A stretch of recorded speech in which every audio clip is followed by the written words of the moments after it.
কবি সুবোধ সরকারের কলমে বেলুড়। আমি একটা কোণায় দাঁড়িয়ে দেখছিলাম দুটি ছেলে গেরুয়া বসন পরে মন্দিরের সিঁড়ি মুছছিল।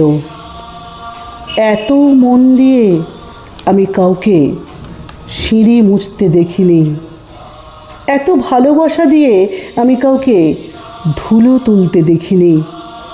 সিঁড়ি নয়, যেন জননীর ত্বক থেকে ধুলো তুলছিল।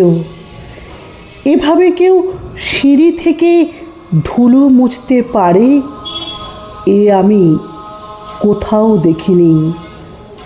স্থিতপ্রজ্ঞ মহারাজকে জিজ্ঞাসা করলাম, এই ছেলে দুটি কে?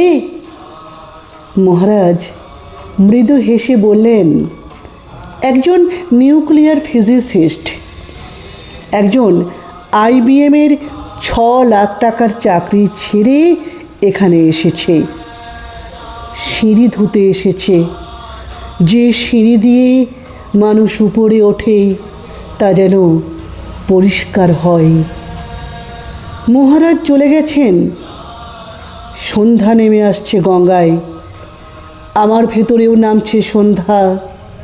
সারা পৃথিবীতে এত সিঁড়ি, সিঁড়িতে সিঁড়িতে এত দাগ, এত ক্রোধ, এত অপমান।